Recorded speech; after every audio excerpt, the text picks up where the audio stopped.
Yeah. Rip and grit. It's the twin, and you know that we locked in. And I love you like my kin, it's whatever for you. I go up and down that road, I go anywhere you go. When you tell me life is good, I want better for you. You my twin, you my twin, you my treacherous little twin, you my twin, you my treacherous little twin, you my twin, you my treacherous little twin. Yeah. For what they say, for what they say, 500 million on the face, feel like KK. And I know the city that we from, not a safe place. But I know you riding with your twin till we fade away. We used to have nothing to our name, still had great days. Always kept me umbrella door when the rain came. You tell me you want something, I would tell you same thing. Now when we come through inside this bitch, they gotta make way. Twisting on my fingers for my twin. You was always on go for the drama, dog. I would tell you.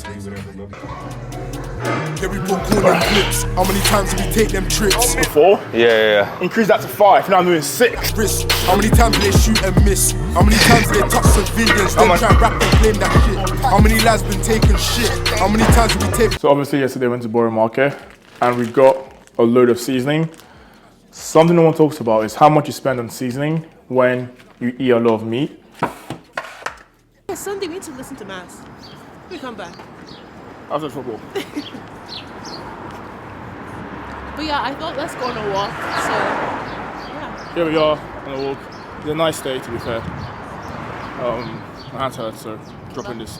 Bye. Morning guys, so it's 4 AM. I hear a new low weigh-in of 96.45. So it's legs and pull day.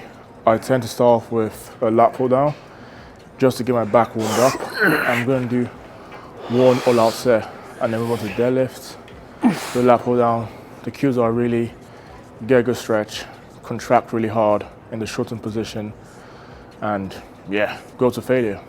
Pretty much that simple.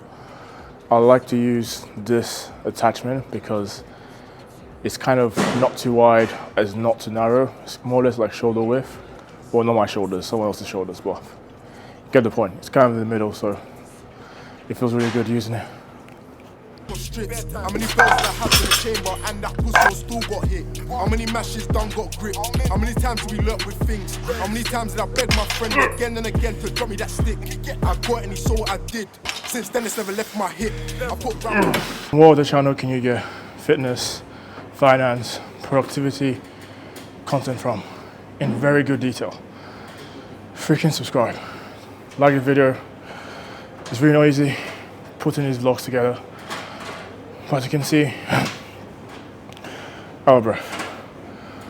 I just did one set on leg extensions, and with this movement, you want to make sure you adjust the machine so that your knee joint is perfectly aligned with the machine. And when you perform the movement, contract or hold the top part for at least a second and make sure you really contract your quads. Tomorrow is a big surprise for you guys. Well, not for you guys, for me, but I think it'd be nice to see. I won't talk about it now. That'll be tomorrow, Wednesday. So, yeah, really enjoying how life is shaping up. I think these early morning sessions, no one's texting your phone. It's 5:09 AM now. I've been here since like 4:30. No one is buzzing you, apart from my freaking friend also, who's in Australia. But from him, no one else is buzzing me. It's just my time. I can train hard, think about what's going on. And you know, sometimes people talk about this, go for a walk in the morning and think about stuff.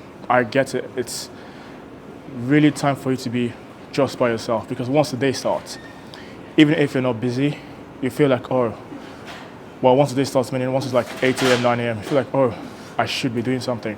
I can't just think. But at this time, everyone is shut down, or everywhere. So it's your time to really think. So I think in the morning, if you can, find 10 minutes, 20 minutes, sit down, get a journal, an iPad, whatever, take some notes, and you know, really go through your mind and see how it's going.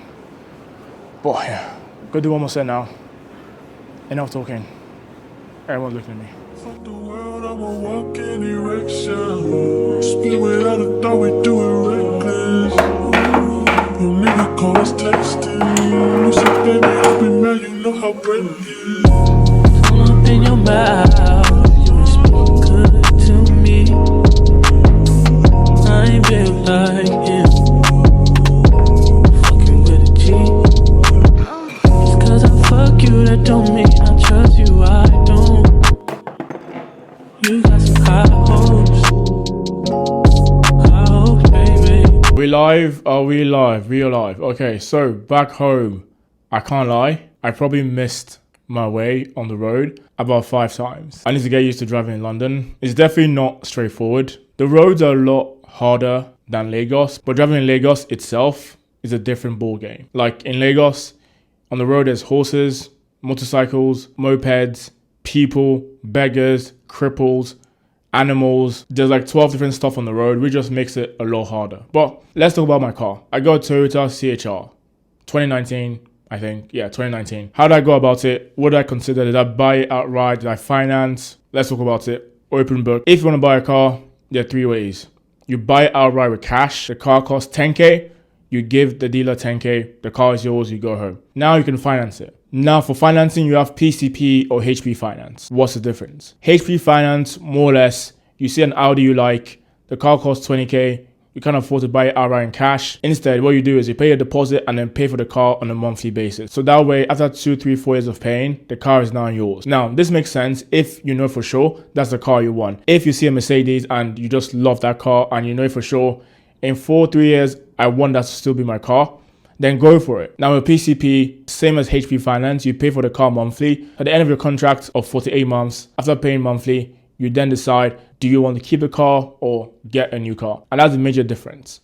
HP Finance, you keep the car at the end. PCP, you decide to keep the car or not. And if you do decide, you give a balloon payment. Now, for me, I knew for sure I wasn't going to buy a car outright. Cash was out of the option. Now it was PCP versus HP Finance. In my mind, there was no car I really wanted. I'm not really a car person, which might shock you guys. I don't know that much about cars. I'm not a car person. So if I misspeak or I say some BS, call me out in the comments. I'm open to learning. But there was no car I was like, oh, I can't wait to have this car. So HP Finance out of the way. Now I left with PCP. Now, in my mind, I only considered 3 brands: Toyota, Mercedes, and BMW. My car was going to be one of those brands. Why? Because Mercedes, sort of luxury. Audi, BM, same boat. Toyota, reliable. Now, in my mind, I wasn't willing to spend more than £500 a month for both the monthly payments of the car and the insurance. Together, they had to be under £500. That was a very hard criteria. I can afford to pay 3K for a car quite comfortably, but it doesn't make sense to. I'm going to use the car to go to the gym in the morning and on weekends and then travel a bit with my girlfriend. That's more or less it. I have no emotional tie to having a luxury car and overspending on a Mercedes. So I went to Auto Trader, I went to different dealer websites, and more or less, based on my criteria, the Toyota CHR was the best option. For Mercedes and BMW, I could find cars under 350 for the PCP payment, but for insurance, they were always like 300, 400 pounds. The Toyota CHR met all my criteria. Took around a week to get the car, and I'm quite happy with it. It moves fast. It's a small SUV. The trunk space isn't the best, but I just have gym stuff in there right now. And you get a car is like a new chapter in your life. It's just something that, oh, I have an apartment, I have a car. I'm getting old. But yeah, I don't know. Did I make the right choice? Put it down in the comments. If you're a car expert, maybe tell me what I can do better, how I can improve something. I don't know. Just let me know. I'm a finance bro, not a car finance bro. Hope you've enjoyed this video, guys. If you have, please drop a comment, leave a like, share it to your freaking friends, tell them to subscribe, tell your mom to subscribe, tell your dad to subscribe, and I'll see you in the next video. Have a good day.